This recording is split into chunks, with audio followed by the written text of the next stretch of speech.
لیکن اس نے شک کا اظہار کیا، یہ کام تیرا نہیں، شاید کسی نے تیری مدد کی ہے۔ اس نوجوان نے مازندران کے جنگل کا سب حال اور راستے کا تمام ماجرا جو حاتم نے بتایا تھا کہہ سنایا۔ اس پر جادوگر کو یقین آ گیا کہ یہ کام نوجوان نے خود کیا ہے، اور بولا، اچھا اب جاؤ سرخ سام کا مہرہ لاؤ۔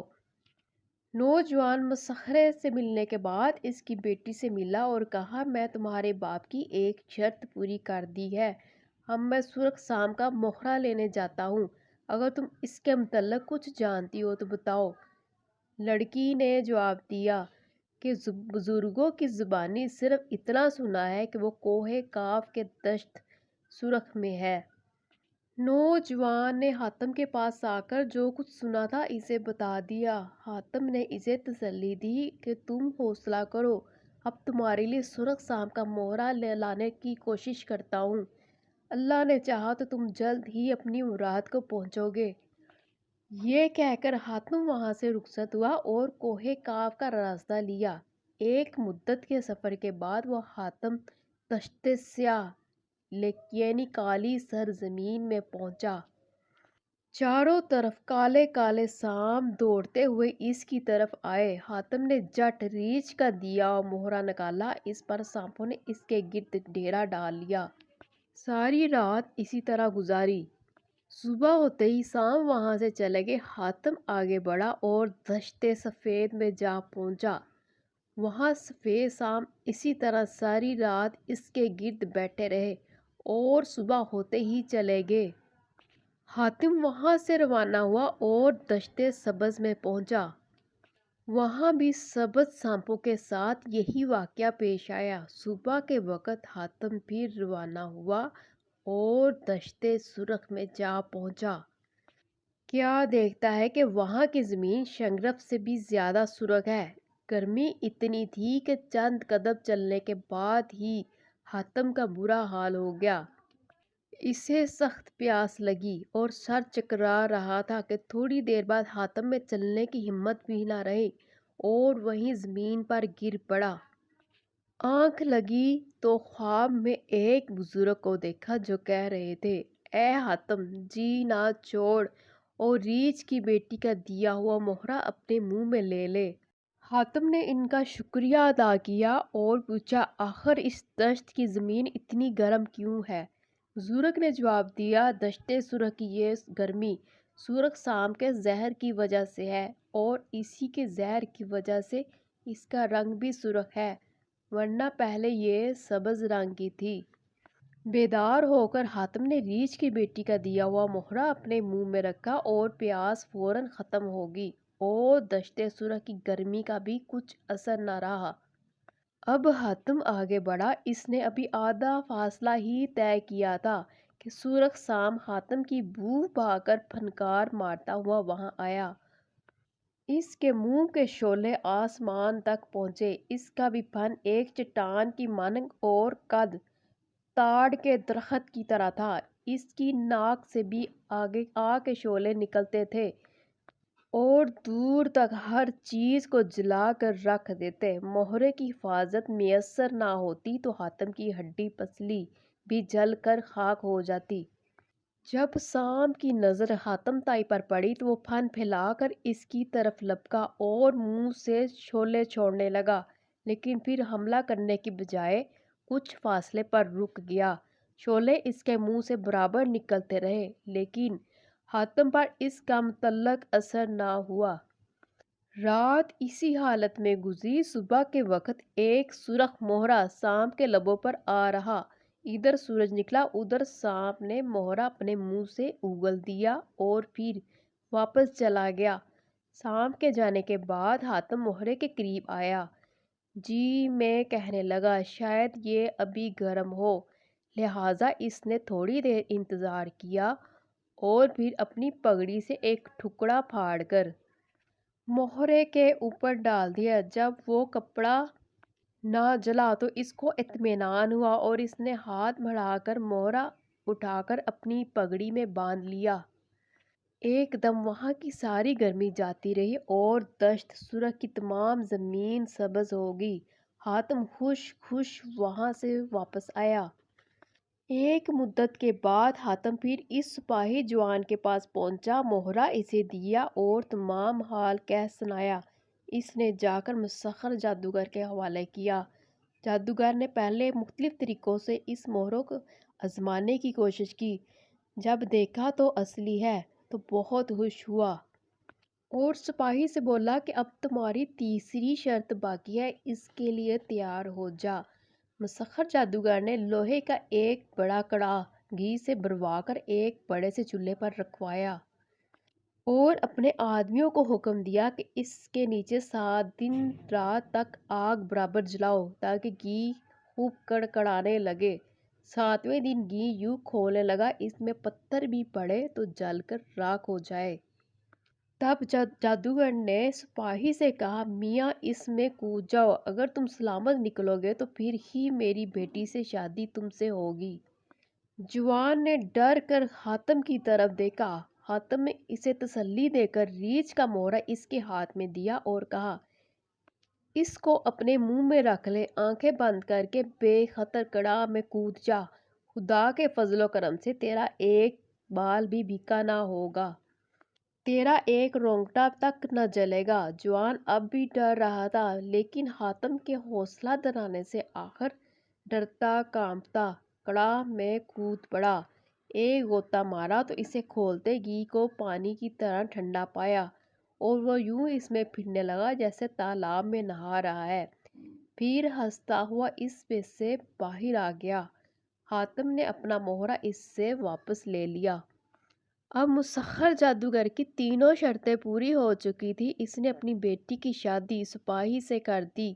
حاتم چند دن تک ان کے پاس رہا اور پھر کہنے لگا، میں رخصت چاہتا ہوں، مجھے تمہاری طرح اور بھی بہت سے کام کرنے ہیں اور بھی دوسروں کے کام کرنے ہیں، مجھے کوہ الکا کی طرف جانا ہے۔ مسخر جادوگر سمجھ گیا کہ تینوں شرطیں سپاہی نوجوان نے نہیں، اصل میں حاتم نے پوری کی ہے۔ وہ حیران تھا کہ حاتم نے ایک دوسرے شخص کے لیے اپنی جان کو ایسی مصیبتوں میں کیوں ڈالا۔ جب کہ اسے معلوم ہوا کہ اب حاتم کو کوہ الکا کی طرف جانے کا ارادہ رکھتا ہے تو اس نے سبب پوچھا۔ حاتم نے اپنا تمام ماجرا بتایا۔ مسخر جادو نے کہا، اے حاتم، تم پر آفرین ہے، تم خدا کے نام پر اس طرح لوگوں کے کام آتے ہو۔ کوہ الکا یہاں سے بہت دور ہے اور وہاں کا سفر بھی بہت دشوار ہے۔ اگر تم کہو تو میں تمہیں وہاں پہنچاؤں۔ حاتم تائی نے کہا، نیکی اور پوچھ پوچھ۔ مسخر جادوگر نے کہا، اپنی آنکھیں بند کرو۔ حاتم تائی نے اپنی آنکھیں بند کی، جب کھولیں تو کیا دیکھتا ہے، وہ مسخر جادوگر کی بستی کے بجائے کوہ الکا کے نیچے کھڑا ہے۔ نظریں اٹھا کر دیکھا تو ایک پہاڑ آسمان سے باتیں کرتا نظر آیا، لیکن اس کی طرف جانے کا راستہ کہیں نظر نہیں آتا تھا۔ اتنے میں پری زادوں کا ایک گروہ نہ جانے کس طرح آیا۔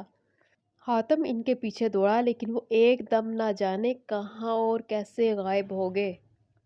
اتنے میں حاتم کو ایک بڑا سا غار دکھائی دیا جس کے منہ پر صاف چکنا پتھر پڑا تھا۔ حاتم نے اس پتھر کو ہٹانے کی کوشش کی لیکن وہ بہت بھاری تھا۔ آخر سوچا، کیوں نہ اس پتھر سے پھسل کر غار کے اندر چلا جاؤں۔ اس نے ایسے ہی کیا اور لڑکتا ہوا نیچے اتر آیا۔ نہ جانے کتنی دیر بعد جب وہ نیچے تہہ پر پہنچا، حاتم نے آنکھیں کھولی، کیا دیکھتا ہے، سامنے ایک خوبصورت باغ ہے۔ حاتم خوش ہو کر آگے بڑھا۔ اتنے میں بہت سے پری زادوں نے آ کر اس کے گرد گھیرا کیا اور اس کو باندھ کر ایک طرف چلے۔ حاتم نے کہا، اے بھلے مانسو، میں غریب مسافر ہوں اور یہ تم مجھے کہاں لے جا رہے ہو؟ ان میں سے ایک نے کہا، یہ پری زادوں کا ملک ہے، آدمی کو یہاں پاؤں رکھنے کی بھی اجازت نہیں، ہم تمہیں اپنی شہزادی الگن پری کے پاس لے جائیں گے۔ حاتم تائی نے کہا، میں تو خود الگن پری کی تلاش میں نکلا ہوں، چلو ابھی مجھے اس کے پاس لے چلو۔ حاتم الگن پری کے سامنے پیش ہوا تو وہ غصے سے بولی، کیا تجھے معلوم نہیں کہ آدم ذات کو ہمارے ملک میں آنے کی اجازت نہیں؟ پھر تو یہاں کیوں آیا ہے؟ حاتم طائی نے کہا، اے شہزادی، میں آپ کو بتانے آیا ہوں کہ وعدہ کر کے پھر جانا آپ کو زیب نہیں دیتا۔ الگن پری غصے میں اور بپھر گئی اور بولی، وعدہ؟ کیسا وعدہ؟ میں نے تو کسی سے کوئی وعدہ نہیں کیا۔ حاتم طائی نے کہا، آپ نے جنگل میں ایک نوجوان سوداگر سے شادی کی۔ آپ نے اس سے کہا کہ تم میرا انتظار کرنا، میں 7 دن بعد آ جاؤں گی۔ 7 برس ہو گئے اور اب وہاں آپ کی راہ دیکھ رہا ہے۔ اب الگن پری کو اور بھی غصہ آیا۔ اس نے کہا، اے آدمی، یہ کیا بول رہا ہے؟ میں نے تو کسی آدم ذات کی شکل بھی نہیں دیکھی۔ یہ سن کر حاتم پریشان ہوا۔ الگن پری تو کسی آدم ذات کی شکل دیکھنے سے بھی انکاری ہے، وہ اپنے وعدے کے بارے میں کیسے یاد دلاتا؟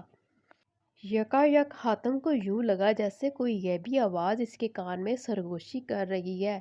کوئی شخص کہہ رہا ہے، اے حاتم، کسی جادوگر نے اس پر جادو کر کے اس کے دل سے وہ بات بھلا دی ہے۔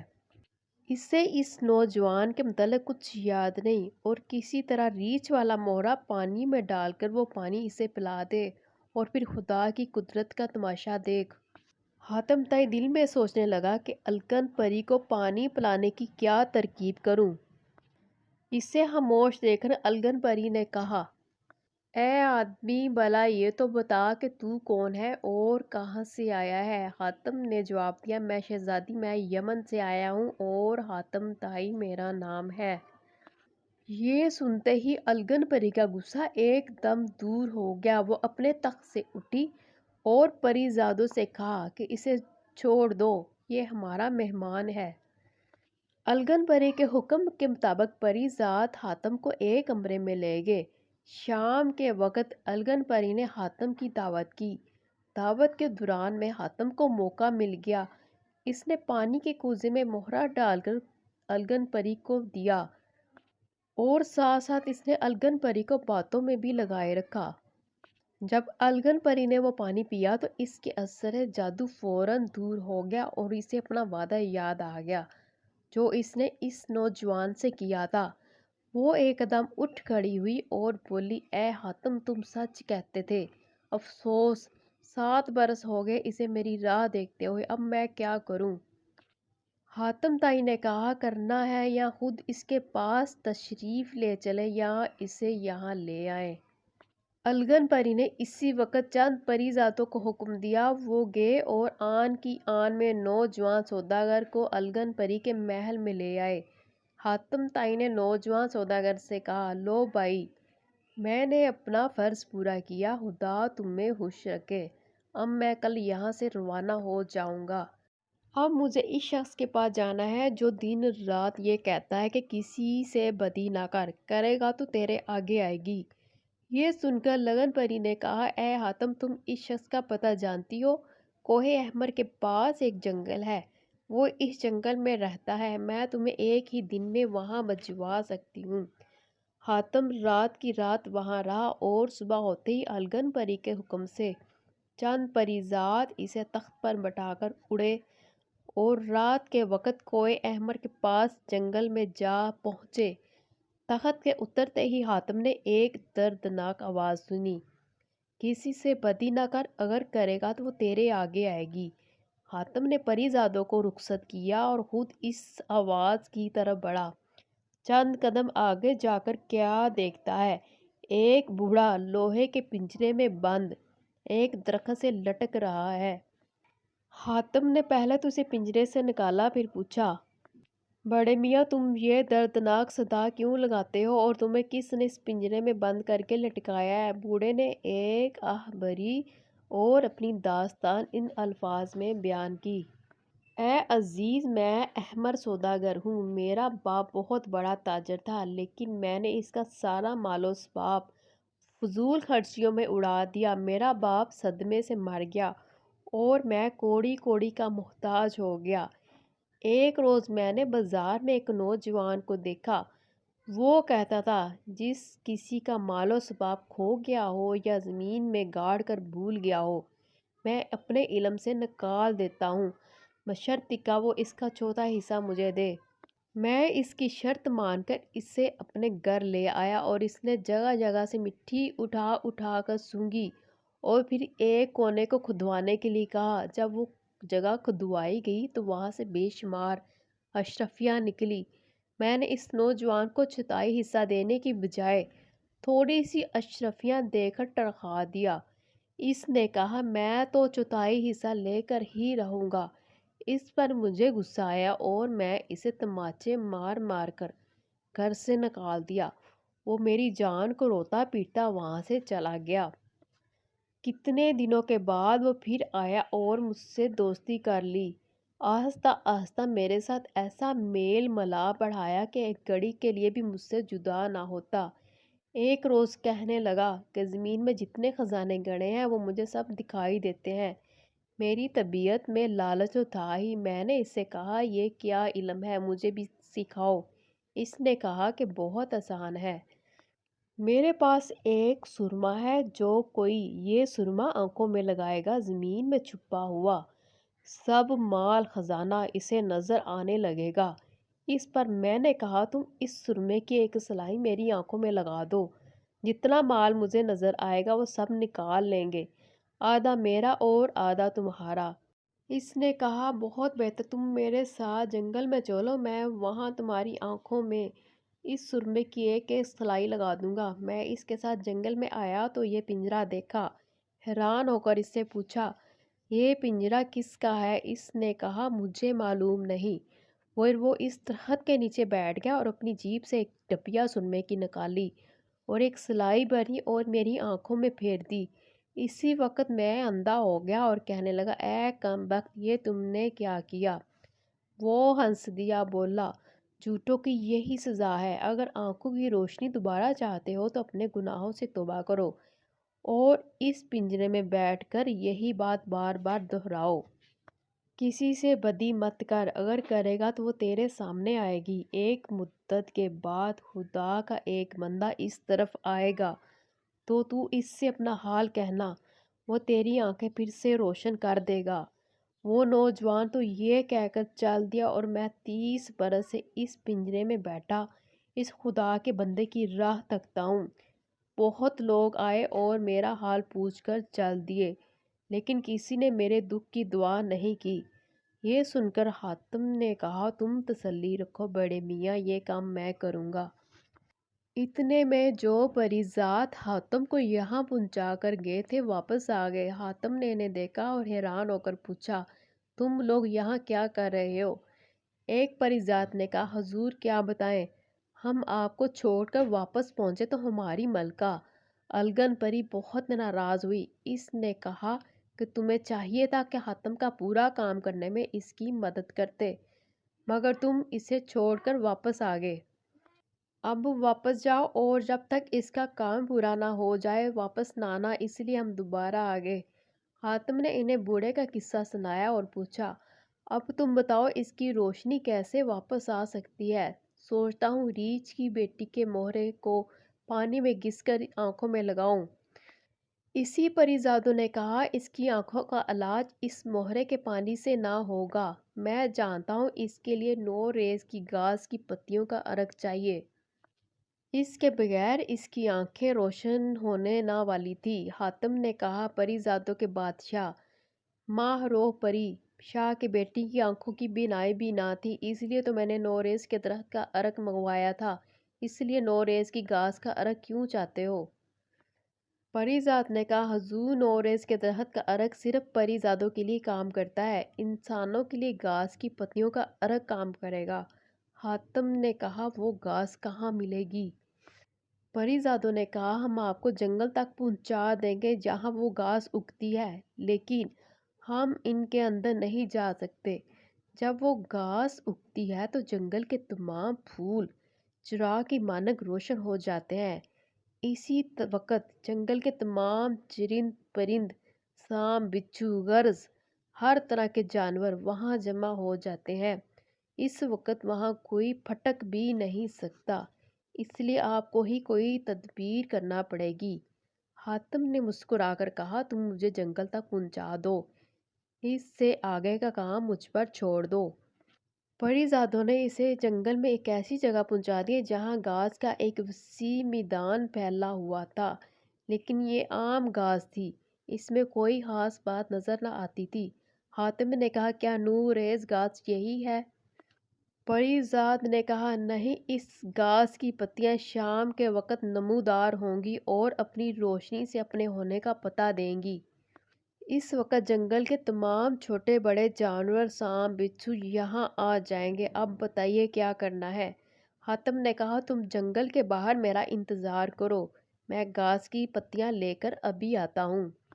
پریزاد حیران ہو کر وہاں سے چلے گئے۔ ان کے سمجھ میں نہ آ رہا تھا کہ یہ حاتم کس طرح کام کرے گا۔ تھوڑی دیر بعد شام ہوئی اور گھاس کی پتیاں روشن ہوگی۔ جنگل کے پھول چراغ کی مانند جل اٹھے۔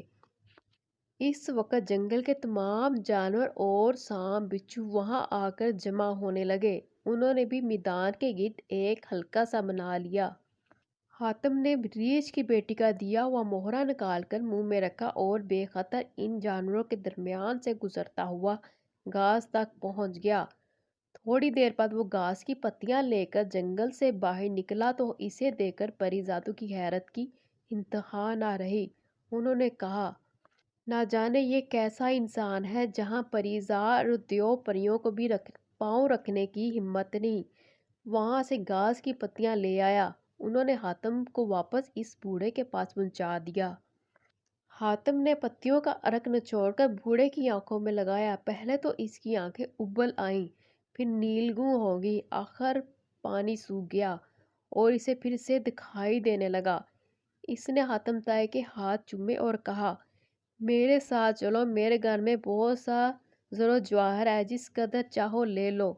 حاتم نے کہا، میاں، زر و جواہرات تو خود میرے پاس بھی ہے، میں اسے راہ خدا میں خرچ کرتا ہوں، تمہارا مال لے کر کیا کروں گا؟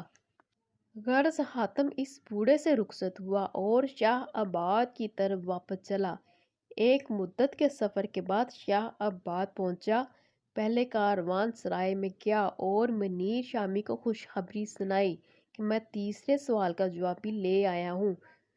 پھر حسن بانو کے پاس پہنچا اور تمام حال احوال شروع سے لے کر آخر تک اسے سنایا۔ حسن بانو نے اس کی شاندار ضیافت کی اور طرح طرح کے کھانے، قسم قسم کے میوے پیش کیے۔ اگلے دن صبح کے وقت حاتم تائی نے حسن بانو سے کہا، اب چوتھا سوال کہو تاکہ میں بھی اسے بھی پورا کرنے کا کوئی بندوبست کروں۔ حسن بانو نے کہا، اے حاتم، ایک شخص کہتا ہے، سچ کہنے والے کے آگے ہمیشہ راحت ہے۔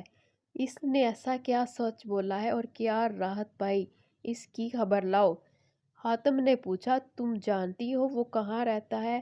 حسن بانو بولی، میں نے اپنی دائی سے سنا کہ وہ شہر کرم میں رہتا ہے، پر یہ معلوم نہیں وہ شہر کدھر ہے۔ حاتم نے اٹھتے ہوئے کہا، خیر کوئی بات نہیں، خدا یہ مشکل بھی آسان کر دے گا۔ اس طرح سے حسن بانو کے 3 سوال پورے ہوئے۔ ویڈیو اچھی لگی ہو تو لائک کریں، چینل پر نئے ہیں تو چینل کو سبسکرائب کریں، بیل نوٹیفیکیشن کو دبا دیں تاکہ آنے والی ہر نیو ویڈیو کا نوٹیفیکیشن سب سے پہلے آپ کو مل سکے۔ ملتے ہیں ایک نئی ویڈیو کے ساتھ، تب تک کے لیے خدا حافظ۔